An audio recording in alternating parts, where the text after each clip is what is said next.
నమస్తే. Welcome to our channel. నేను మీ పద్మావతి. మాజీ సీఎం జగన్మోహన్ రెడ్డి చేసిన వ్యాఖ్యలు ఇప్పుడు రాష్ట్రమంతా కూడా కలకలం రేపుతున్నాయి. అసలు ఎందుకు అనాల్సి వచ్చింది అనే టాపిక్ గురించి మాట్లాడుతుంటే అసలు ఆ మాటలు అనడం కరెక్టా కాదా అనే ఒక క్వెషన్ మార్క్ అందరిలోనే నెలకొంటుంది. మరి ఇటువంటి పరిస్థితుల్లో అసలు మాజీ సీఎం ఒక పదవిలో ఉండి ఇటువంటి మాటలాడడం కరెక్ట్ కాదు అని కొంతమంది మండిపడుతున్నారు. అసలు దీని గురించి పూర్తి వివరాలు తెలుసుకునే ప్రయత్నం చేద్దాం. ఈ రోజు మనతో పాటు ప్రముఖ producer come political analyst Natikumar గారు ఉన్నారు. మరి ఆయనతో మాట్లాడి పూర్తి వివరాలు తెలుసుకునే ప్రయత్నం చేద్దాం. మీరు కూడా చూసేయండి. నమస్కారం సార్. వస్తామా? సార్, యాక్చువల్గా జగన్మోహన్ రెడ్డి గారు చేసిన వ్యాఖ్యలు ఏవైతే ఉన్నాయో పోలీసులందరూ కూడా మండిపడేలాగా ఉన్నాయి. అయితే పోలీసులని కించపరిచే విధంగా మాట్లాడారు. పోలీసుల్ని బట్టలు ఊడదీసి నడి రోడ్డు మీద నిలబడతా అనే మాటలు అనేవి కరెక్ట్ కాదు అని ప్రతి ఒక్కరు కూడా మండిపడుతున్నారు. అసలు ఇలా మాట్లాడడం ఇది కరెక్టే అంటారా? ఆ రాజకీయ నాయకులు పోలీసుల మీద ఆ పరిస్థితి మాట్లాడే పరిస్థితి ఎందుకు తెచ్చుకున్నారు? పోలీసులు రాజకీయ నాయకులు పోలీసుల మీద అంత మాటలు మాట్లాడాల్సిన పరిస్థితి ఎందుకు తెచ్చుకున్నారు? పోలీసు అధికార సంఘం నిద్రపోతుందా? పోలీసులు అధికార సంఘం ఎందుకు కేసు పెట్టట్లేదు? జగన్మోహన్ రెడ్డి గారిని ఎందుకు అరెస్ట్ చేయట్లేదు? ఎందుకంటే జగన్మోహన్ రెడ్డి గారు గవర్నమెంట్ ఉన్నప్పుడు అక్కడ భజన చేస్తూ కొంతమంది, ఇప్పుడు ఈ గవర్నమెంట్ ఉంటే ఇప్పుడు చేస్తున్న కొంతమంది. అప్పుడు లోకేష్ గారు కూడా మాట్లాడారు, రెడ్ బుక్ మెయింటైన్ చేస్తున్నాను అని చేశారు. ఆల్రెడీ అడిషనల్ డీజీ సంజయ్ గారు సస్పెన్షన్ అయ్యారు. కాంతి ఐపీఎస్ ఆఫీసర్స్ అందరూ చాలామంది వెళ్ళారు. ఐఏఎస్ ఆఫీసర్లు ఇంటికి వెళ్ళారు. అంటే ఏ పార్టీ వస్తే ఆ పార్టీకి మీరు భజన చేసే బదులు మీకు లా ఏం చెప్తుంది, చట్టం ఏం చెప్తుంది, మీరు ఐపీఎస్ ఏం చదివారు, దాని ప్రకారం మీరు ఉండగలిగితే మీకు పోస్టు ఈరోజు ఇక్కడ పోస్ట్ రాకపోవచ్చు. ఈ పక్కదానే పోస్ట్ డ్యూటీయే కదా. మీరు ఈ పోస్టే కావాలని ఎందుకు మీరు రాజకీయ నాయకుడి దగ్గర భజన చేస్తున్నారు? మీకు పలానా చోడవరం కావాలంటే చోడవరమే కావాలని భజన చేసే బదులు పక్కన మీకు పల్లి దొరికితే ఏముంది, ఏం దొరుకుతుంది? మీకు గవర్నమెంట్ ఇచ్చే జీతంకి నిజాయితీగా పనిచేయాలన్నప్పుడు మీకు ఇంకొక పల్లి అవసరమా? మీకు ఎక్కడున్నా కూడా జాబ్ చేసుకోవచ్చు కదా. క్రైమ్లో ఉంటే ఉంది, సైబర్ క్రైమ్లో ఉంటే ఉంది, పోలీస్ స్టేషన్లో ఉంటే ఉంది, డ్రెస్ ఉంటే ఏముంది, డ్రెస్ లేకపోతే ఏముంది. ఐఎమ్ సాలరీ ఎవరి మంత్ సాలరీ మీకు వస్తుంది కదా. కానీ మీ పోటీతత్వం ఉందే, ఈ మాటలు అనిపించే మీ పోటీతత్వమే మీ విలువలు తగ్గిపోతున్నాయని అడుగుతున్నా నేను. మీకు ఈరోజు రాజకీయ నాయకుడిగా మీరు ఒక్కసారి మీరు అధికార సంఘం నుంచి పోలీస్ స్టేషన్లో కంప్లైంట్ ఇష్యూడ్ కంప్లైంట్, మీకు ధైర్యం ఉంటే, మీకు నిజాయితీ ఉంటే కంప్లైంట్ పెట్టండి జగన్మోహన్ రెడ్డి గారి మీద.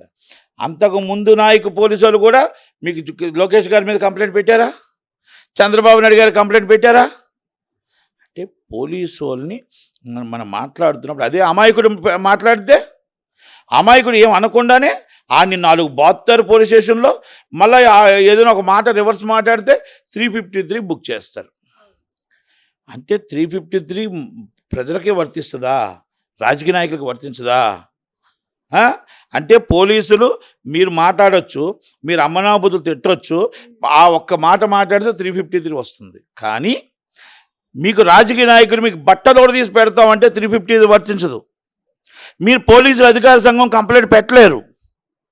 ఎందుకంటే ఆ ధైర్యం మీకు లేదు కాబట్టి. ఆ ధైర్యం మీకుంటే మేము సెల్యూట్ చేస్తాం, ఆ దమ్ము మీకుంటే మేము సెల్యూట్ చేస్తాం. ఒక రాజకీయ నాయకుడిగా 353 కింద మీరు కేసు పెట్టడమే కాదు, తీసుకెళ్ళి నాన్ అవైలబుల్ కింద లోన్ వేసేయండి, ఇవ్వండి, మీరు ఇమ్మీడియట్లీ అరెస్ట్ చేయండి. రెడ్ బుక్ మెయింటైన్ చేయడం కాదు, లేకపోతే పోలీసులు అధికార సంఘం ఖండించడం కాదు, మీరు ఇమ్మీడియట్లీ మీకు నిజంగా నిజాయితీ ఉంటే అరెస్ట్ చేయండి. గతంలో కూడా లోకేష్ గారు కూడా మాట్లాడారు. ఇవన్నీ కూడా మీరు తీసుకునే దాంట్లో మీరు ఏదైతే చనువు తీసుకుంటున్నారో, మీరు ఏదైతే రాజకీయ నాయకుల దగ్గరికి వెళ్ళి నాకు ఈ పోస్ట్ కావాలి, ఈ స్టేషన్ కావాలి, ఈ పక్కా పోస్ట్ కావాలని అడుగుతున్నారో అక్కడ మీ వాల్యూ తగ్గిపోయింది. పోలీసుల వాల్యూ రాజకీయ నాయకుల దగ్గర తగ్గిపోవడానికి కారణం ఏంటంటే మీరు అక్కడ రాజకీయ నాయకుల దగ్గర నించుంటున్నారు. ఎప్పుడు నించున్నారో మీ ఆఫీస్ దగ్గరికి మేము నించోవాలి, మీరు రాజకీయ నాయకుల దగ్గర సెల్యూట్ కట్టుకుంటూ మీరు బయట నించున్నారో ఆ రోజే మీ విలువ తగ్గిపోయింది. ఏ రాజకీయ నాయకుడైనా సరే మీ జాయింట్ ఐఏఎస్ అండ్ ఐపీఎస్ అంటే పవర్ఫుల్ అంటే ఏంటో ఆ పవర్ఫుల్ మీరు చూపించకుండా వాళ్ళ దగ్గర కూర్చొని వాళ్ళు చెప్పిన పని అలా మీరు ఏదైతే చేస్తున్నారో బట్టలోడదీస్తాను అన్న మాట ఆ దాంట్లో నుంచి వచ్చింది. కనుక దయచేసి జగన్మోహన్ రెడ్డి గారన్నా, లోకేష్ గారన్నా, పవన్ కళ్యాణ్ గారన్నా మీరు ఆ కేసు 353 అనేది మీకు హానికరం వచ్చినప్పుడు మీరు పెట్టుకోవాల్సిన కేసు అమాయకుల మీద పెడుతున్నారు మీరు.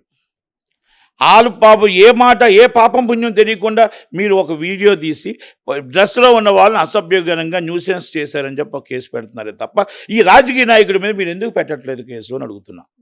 ఎందుకు మీరు అరెస్ట్ చేయట్లేదు అని అడుగుతున్నా. మరి ఏ అధికార సంఘం ఏమైందో అని అడుగుతున్నా. ఈ అధికార సంఘానికి క్షమాపణ చెప్తే సరిపోతుందా? అంటే 4 తిట్లు తిట్టి మరి అదే తిట్లు అదే క్షమాపణ మరి శిక్ష లేకుండా ఆ 353ని మార్పు చేసి క్షమాపణ గుణం కింద మార్చేస్తే అయిపోద్దిగా. ప్రజలు కూడా ఆవేశాల్లో మాట్లాడతారు. మాట్లాడింది క్షమాపణ చెప్పేస్తే అయిపోద్ది కదా. మరి ఐపీసీ మార్చేవచ్చుగా బిఎన్ఎస్. అంటే నేను ఎందుకు అడుగుతున్నానంటే రాజకీయ నాయకుడికి ఒక చట్టం, సామాన్య ప్రజలకు ఒక చట్టం. ఆ చట్టానికి రాజకీయ నాయకులకి క్షమాపణ గుణం మామూలుగా ప్రజలకు మాత్రం సామాన్యం లేదు. ఎందుకంటే ప్రజల సొమ్ము మీకు జీతాలు ఇస్తున్నారు కదా, ప్రజల డబ్బు కదా మీకు ట్యాక్స్ రూపంలో ఇచ్చి మీకు జీతాలు ఇస్తున్నారు కదా. అందుకే మమ్మల్ని జైల్లో పెట్టాలి. వాళ్ళకి మాత్రం మీరు వత్తాసు పలుకుతూ వాళ్ళు క్షమాపణ అడిగితే సరిపోతుందా? అంటే ఇది రాజ్యాంగమా? ఏ అంబేద్కర్ రాజ్యాంగం రాసిన రైటింగ్లోని ఎక్కడ 2 రకాలుగా మీకు చట్టం ఉందో చెప్పాలి. ఏ లాలో ఉందో మాకు చెప్పాలి. కనుక దయచేసి జగన్మోహన్ రెడ్డి గారన్నా, నట్టి కుమార్ అన్నా, పద్మావతి అన్నా ఎవరన్నా ఒకే చట్టం వర్తిస్తుంది కాబట్టి ఆ చట్టానికి మీరు అతిథులై మీరు కంప్లైంట్ పెట్టి మీరు తీసుకురాకుండా మీరు ఆ కంప్లైంట్ పెట్టకుండా క్షమాపణ చెప్పండి వెనక్కి తీసుకోండి అన్న మాట కరెక్ట్ కాదు. నేను జగన్మోహన్ రెడ్డి గారు అవ్వచ్చు, లేకపోతే ఇంతకుముందు లోకేష్ గారు అవ్వచ్చు, లేకపోతే చంద్రబాబు నాయుడు గారు అవ్వచ్చు, లేకపోతే పవన్ కళ్యాణ్ గారు అవ్వచ్చు, ఎవరికైనా చట్టానికి అతిథులు కారు. చట్టం తన పని తాను చేసుకుపోవాలి. మీరు కేసు రిజిస్టర్ చేయడమే కాదు, అరెస్ట్ చేయాలి. రాష్ట్రంలో ప్రాబ్లం అవుద్ది. వాళ్ళని అరెస్ట్ చేస్తే అతరాకోతరం అయిపోద్ది. అప్పుడు అతరాకోతరం అయిపోయి మరి జగన్మోహన్ రెడ్డి గారిని అరెస్ట్ చేశారు కదా, మరి చంద్రబాబు నాయుడు గారిని అరెస్ట్ చేశారు కదా. ఎవరినైనా చట్టానికి ఒకటే గుర్తుపెట్టుకోండి, కార్యకర్తలు ఎప్పుడూ కూడా అరగంట మాత్రమే అడావడి చేస్తారు. అరగంట తర్వాత అడావడి ఏముండదు. తప్పు చేస్తే ఎవరినైనా తీసుకెళ్ళి లోన్ వేయొచ్చు. అది వచ్చిన రోజు ఈ రాజకీయ నాయకులకి వణుకు పడుతుంది. మాట్లాడేటప్పుడు భయం వస్తుంది. ప్రజల్ని మీరు బెదిరించడం కాదు, ప్రజల్ని భయపెట్టడం కాదు. దయచేసి నిజమైన పోలీసు వాళ్ళారా, నిజమైన పోలీసు అన్నలారా, నిజమైన IPS and IAS and civil, దయచేసి మీ చట్టాన్ని మీరు ఉపయోగించండి. మీ న్యాయానికి బద్దులుగా నిలబడదాం. న్యాయానికి ఎవరు అతిథులు గారు, అందరూ కూడా న్యాయం ముందు నిలబడవలసిందే అనేది మనం చేయగలిగితే జగన్మోహన్ రెడ్డి గారు అన్న మాటలకి మీరు యాక్షన్ తీసుకుంటారా తీసుకోరా అనేది పోలీసు అధికార సంఘం అన్నలకు వదిలేస్తున్నా.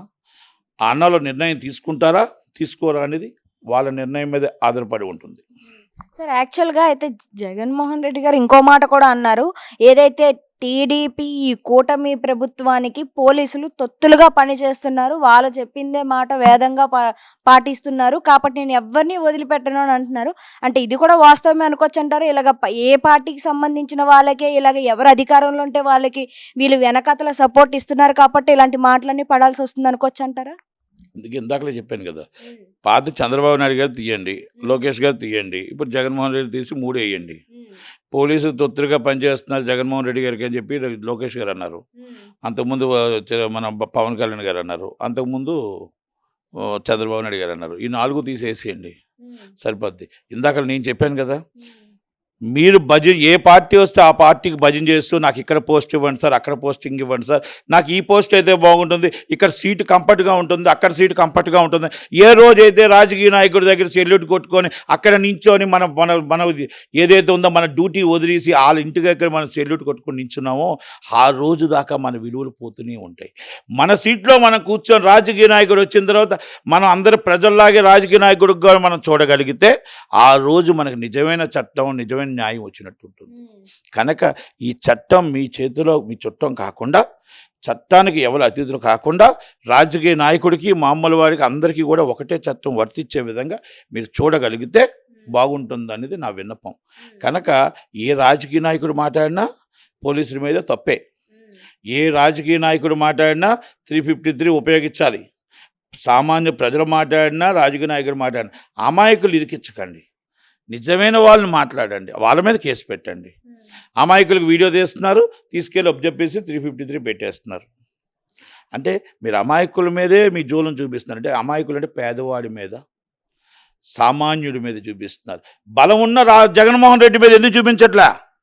బలం ఉన్న జగన్మోహన్ రెడ్డి మీద ఎందుకు చూపించట్లే? అక్కడ మళ్ళీ మీకు భయమా? అది నేను అందుకే అడుగుతున్నా. ఆ భయానికి మీనింగ్, మీకు ధైర్యం ఉంటే కేసు రిజిస్టర్ చేయండి, అరెస్ట్ చేయండి. అప్పుడు నిజంగా మీకు సెల్యూట్ కొడతాం, మీకు సెల్యూట్ కొడతాం.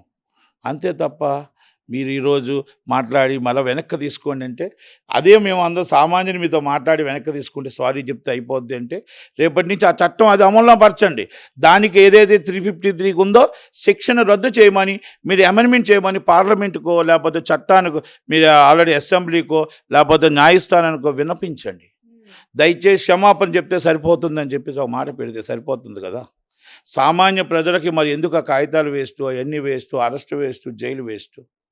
కనుక సామాన్య ప్రజలైనా రాజకీయ నాయకుడైనా ఒకటే అన్నమాట అధికార సంఘం పోలీసులు తెలుసుకుంటారని, కేసు రిజిస్టర్ చేసి అరెస్ట్ చేస్తారని అనుకుంటున్నాను.